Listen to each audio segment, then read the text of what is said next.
Olá, bem-vindos à TV Semiárido Forte. No mês em que se comemora o Dia do Trabalhador e da Trabalhadora, nós convidamos sindicalistas do campo e da cidade para bater um papo sobre os direitos dos trabalhadores nessas áreas. Hoje nós vamos conversar com o Carlos Alberto, que é bancário, pai de 3 filhos. Quem é Carlos Alberto? Muito bom dia para todo mundo, parabéns ao Movimento Semiárido Forte por essa iniciativa.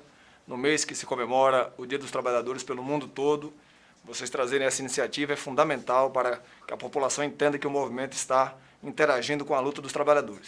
Carlos Alberto está no movimento sindical bancário desde quando ingressou no banco, ingressei no banco em 2005, então estou no movimento desde 2006, quando passei a compor a direção do sindicato, e estou presidente do sindicato desde 2009.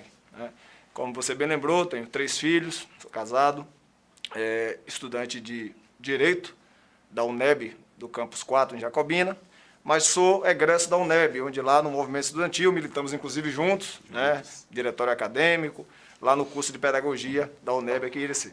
E estamos aqui construindo a luta dos trabalhadores. Carlos Alberto, 1º de maio é uma data muito importante para toda a classe trabalhadora.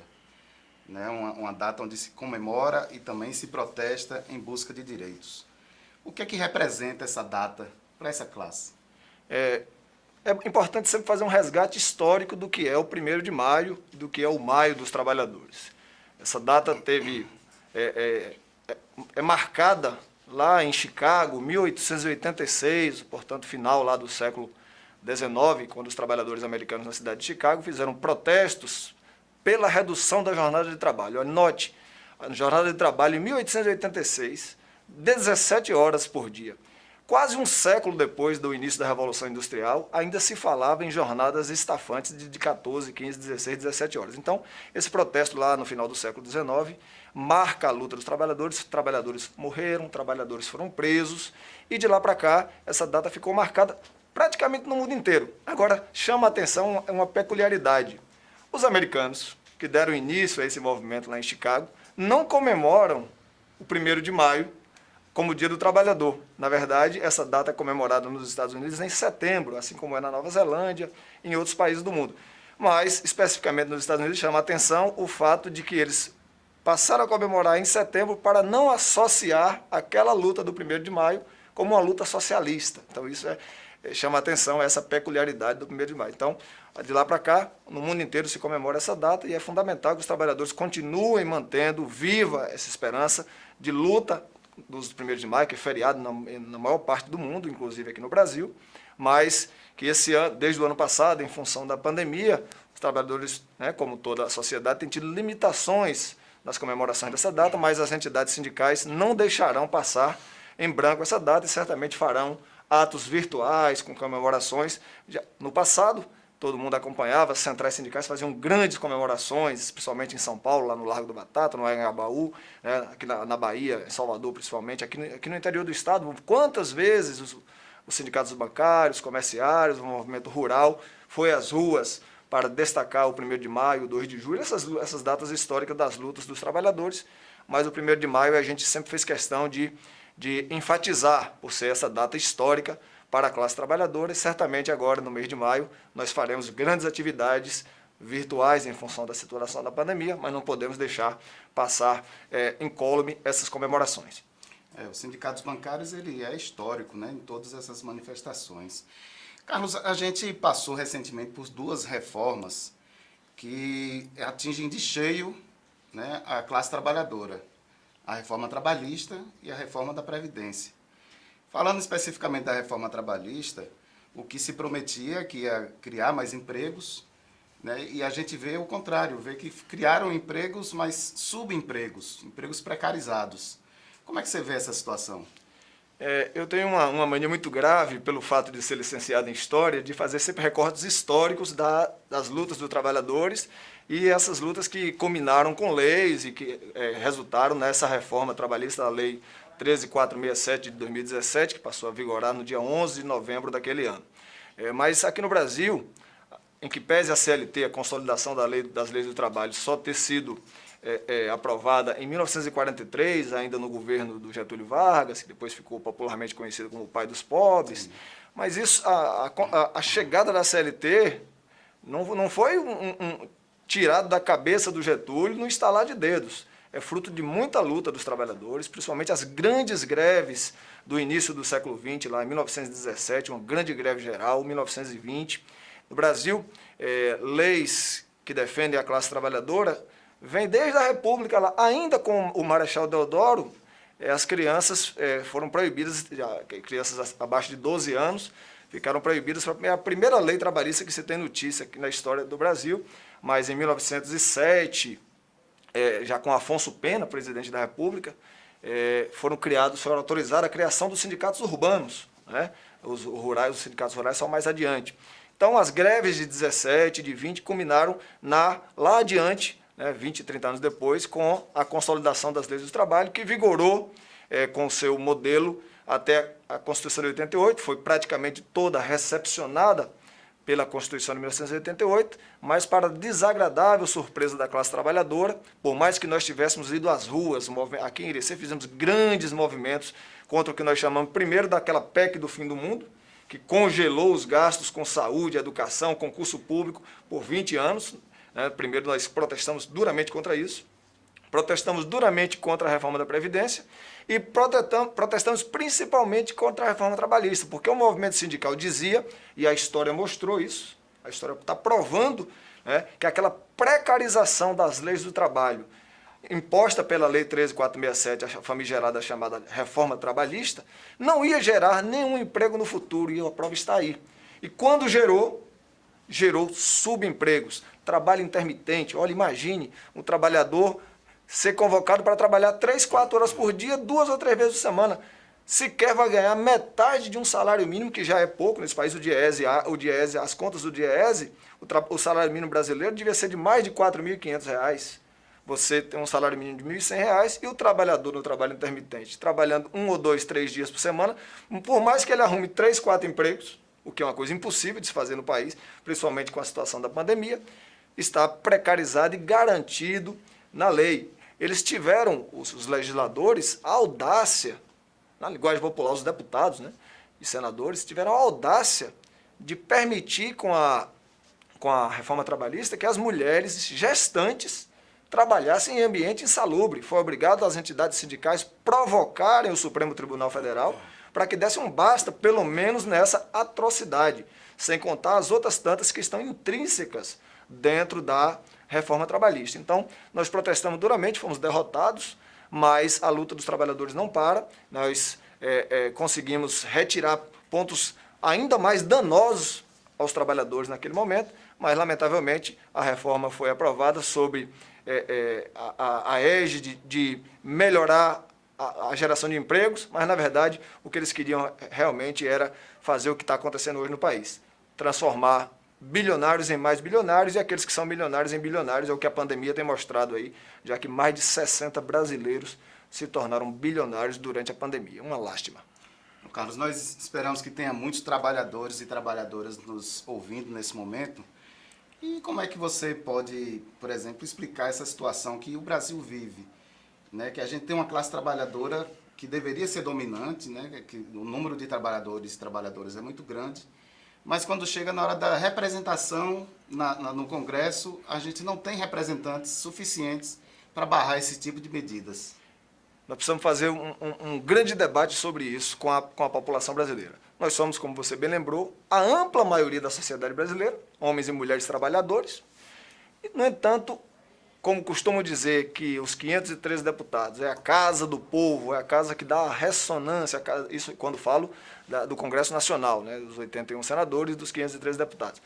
Se você pegar a representação dos trabalhadores, nem digo necessariamente no movimento sindical, porque isso então nem o número é pífio, mas nós somos pouco mais de 70 representantes da classe trabalhadora no Congresso Nacional de 513. Se você pegar, ainda que a lei tenha sido modificada, porque nas eleições anteriores ao Congresso que está aí, ainda era permitida o financiamento privado de campanha, olha, tem deputados que foram financiados por bancos, que chegavam a somar 272 deputados financiados por grandes empresas. Depois, com a reforma política, né, ficou proibido as doações eleitorais por empresas, mas ainda assim grupos e fundações conseguiram bancar, na nossa avaliação do movimento sindical, o congresso mais venal da história, porque é esse congresso que aprovou a famigerada reforma da Previdência, e é esse congresso, com um governo aliado a esse setor empresarial mais rico do país, que apresentou coisas ainda mais graves do que a Lei 13.467 de 2017, lá no Michel Temer. Né?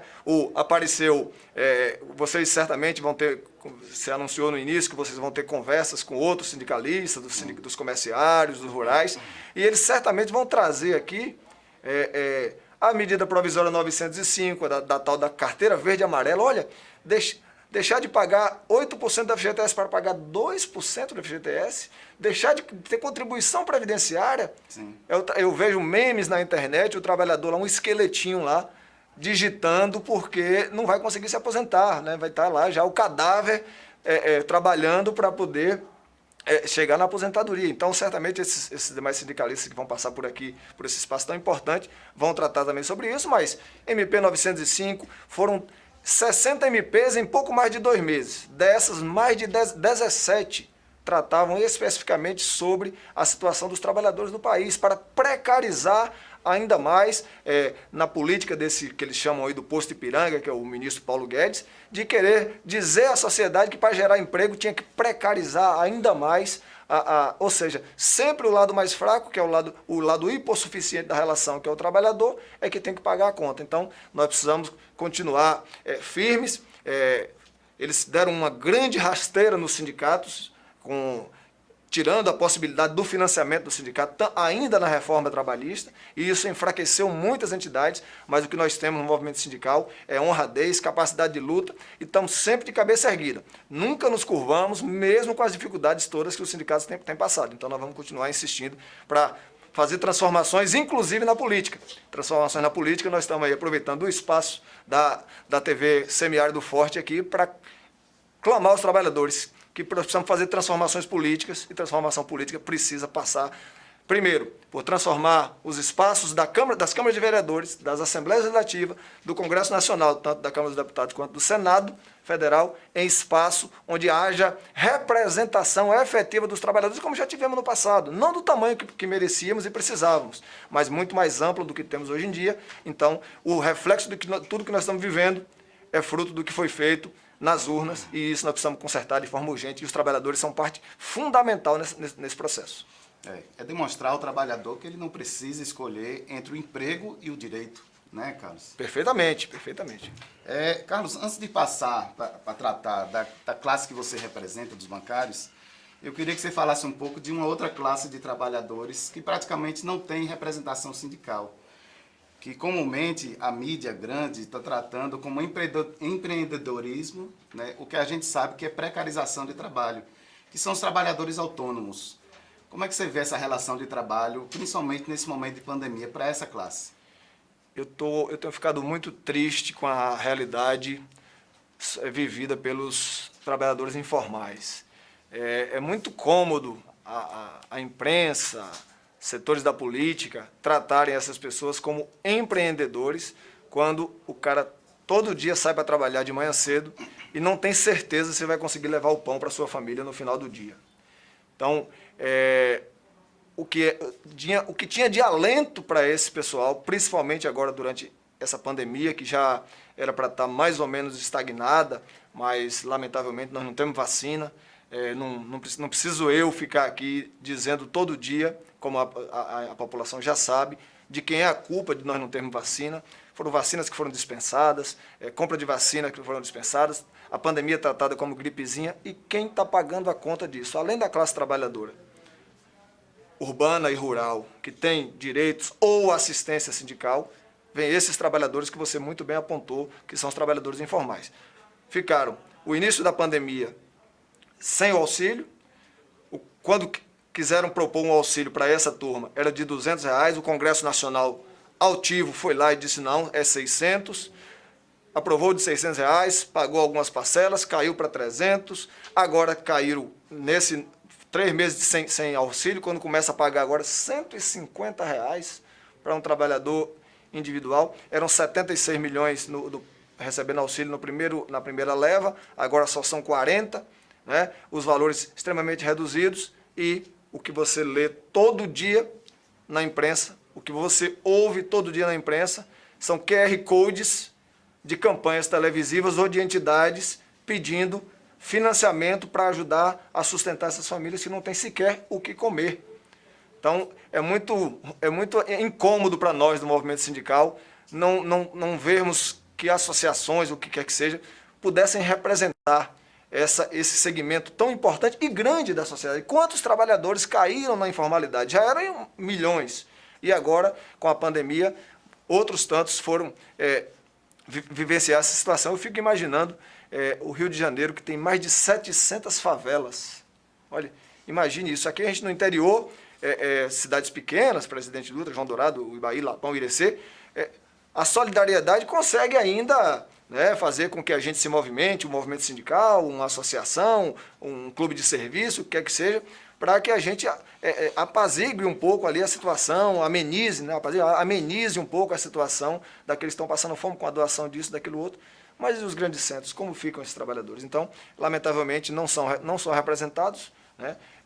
As representações que poderiam efetivamente dizer eu lhe represento é o Congresso Nacional, e aprovou um orçamento aí que está em xeque ainda, ninguém sabe se vai ser vetado, se não vai, mas um orçamento que muito mais valorizou emendas parlamentares, tirou dinheiro do PASEP, dinheiro do seguro-desemprego, para financiar emenda parlamentar para garantia de calçamento daquilo no momento mais crítico que nós estamos vivendo na história, quando deveriam ter sido direcionados esses recursos para garantir que os trabalhadores informais desse país tivessem um pouco mais de dignidade. Zé, a classe bancária, Carlos, que você representa aqui na região de Irecê, ela é uma das que está mais exposta ao vírus, né, à pandemia, porque os bancos não puderam fechar, né, porque são um serviço essencial para a economia. Como é que vocês estão tratando disso? E, em cima dessa pergunta também, como é que vocês fazem com que a sociedade compreenda a importância dessa categoria e a importância da luta dessa categoria no momento que ela faz protestos, que ela faz uma greve? Muito bem, essa pergunta é extremamente importante, né?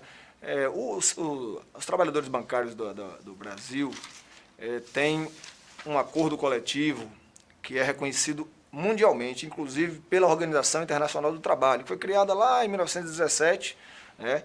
E como nós temos um acordo de trabalho coletivo, ou seja, o que ganha de salário o trabalhador do Bradesco, da Praça da Igreja Matriz em Irecê, é o mesmo que ganha o trabalhador do Bradesco lá do Oiapoque ou do Chuí. Então isso é uma conquista importante para que os trabalhadores bancários dão de exemplo para o mundo. Um acordo coletivo unificado, nacional, que coloca todos os 472 mil bancários, nós já fomos 1 milhão na década de 90, fomos reduzidos aí a pouco mais de 470 mil trabalhadores no país. Aqui na região de Irecê são menos de 400, né? Então, uma entidade, a luta sindical bancária é muito importante. Agora, como você apontou, nossa categoria está sendo tratada como essencial, assim como 40 outras categorias do país que estão buscando prioridade de vacina no Congresso Nacional, os bancários não podem ficar de fora. Então, nós estamos nos mobilizando, construímos acordos importantes de teletrabalho que garantissem que mais de 40% dos bancários hoje estão em home office. Isso é confuso para a população brasileira que acha que o atendimento bancário está precarizado, e é precarizado mesmo, porque, como eu disse, nós éramos 1 milhão. Somos pouco mais de 470 mil. Hoje, ainda que haja que se falar de tecnologia, de avanço da tecnologia, não sei o quê, o Banco do Brasil, eu vi uma entrevista do presidente, uma fala do presidente essa semana, o Banco do Brasil está com a ideia de financiar o Wi-Fi em vários municípios do país, para que a pessoa use o Wi-Fi para não ir ao banco. Use o aplicativo do celular. Então, você não pode reclamar que não tem internet, né? Só que nessa mesma pegada, o Banco do Brasil, agora o presidente André Brandão do Banco do Brasil, o Banco do Brasil é a empresa que eu trabalho, né? O presidente André Brandão, que era do HSBC, ou seja, já veio lá do mercado, apresentou um projeto de reestruturação do Banco do Brasil que causou a demissão voluntária de 5.400 trabalhadores. 5.400 empregados a menos. Nenhum vai entrar, porque não tem concurso vigente. Não tem concurso à vista. Eu falei aqui da PEC do fim do mundo, que eu chamei, que não permite concurso por tão cedo. Né? Então, vai fechar 362 unidades. 92 já foram fechadas, ainda na gestão dele. Ainda bem que ele perdeu o emprego agora há menos de 15 dias. Espero que o novo presidente, que é de carreira do banco, né, tenha uma visão mais social. O próprio presidente da República, nas suas lives malucas lá, acabou falando isso, da necessidade, do papel social do empresa como o Banco do Brasil, que não tem sido feito.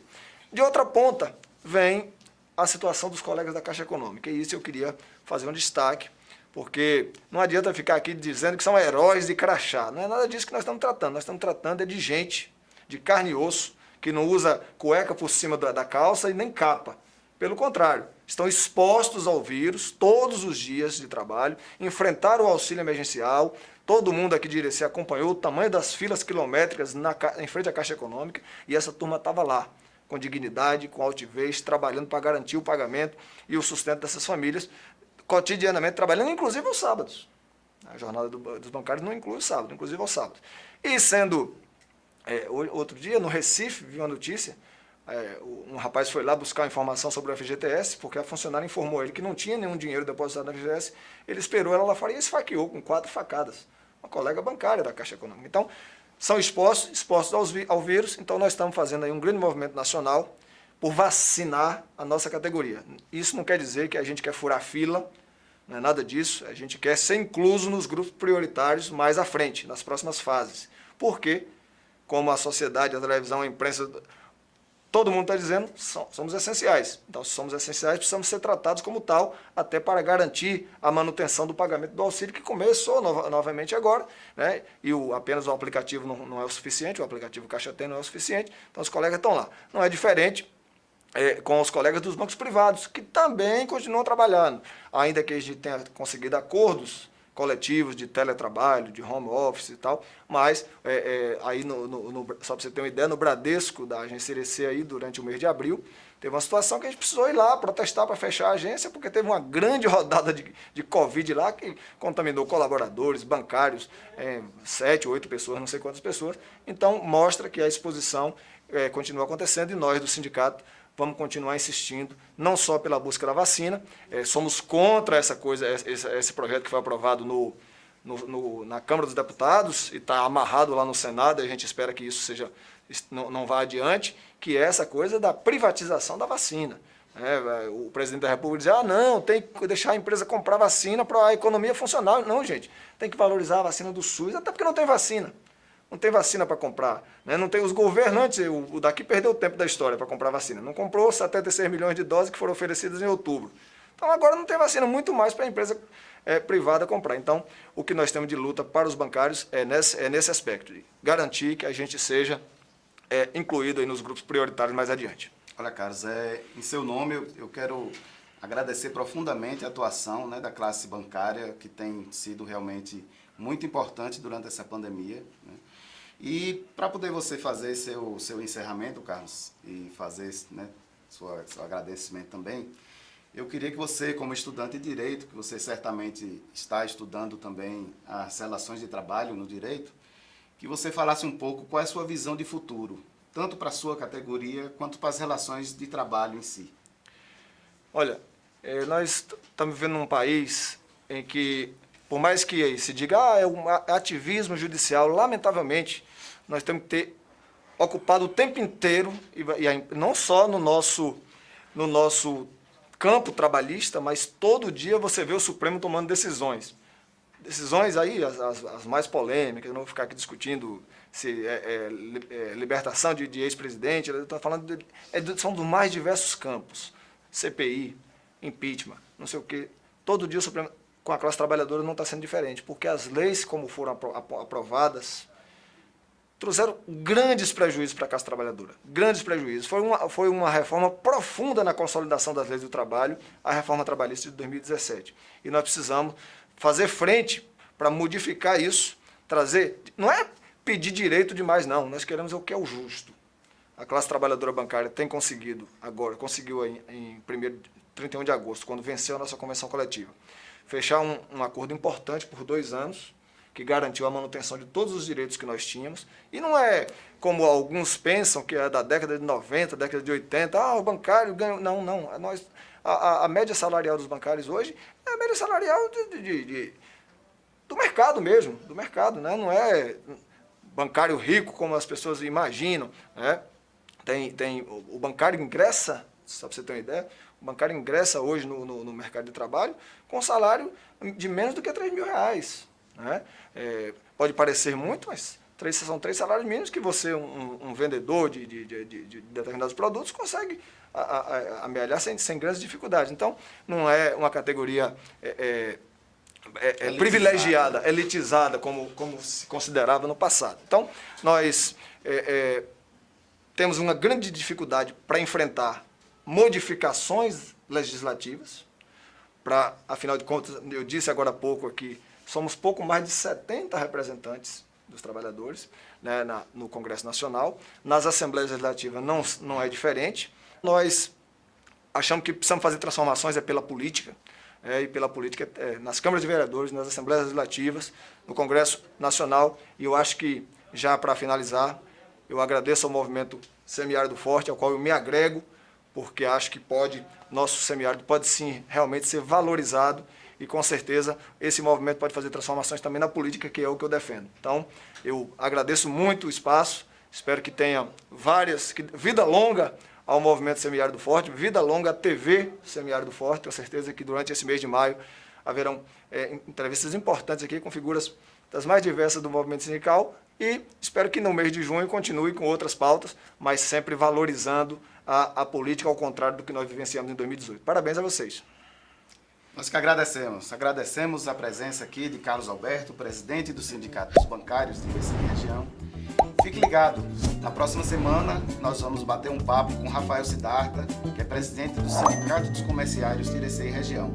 Ative o sininho, se inscreva no canal, mande suas sugestões. Quem sofre nos laranjais, nas periferias, quem ergue as capitais, os centros, as margens. Quem sofre nos laranjais, nas periferias, quem ergue as capitais, os centros, as margens. Trabalhador e trabalhadora trabalham a dor com sorrisal. Trabalhador e trabalhadora trabalham a dor com foice e sal. Trabalhador e trabalhadora trabalham a dor com sorrisal. Trabalhador e trabalhadora trabalham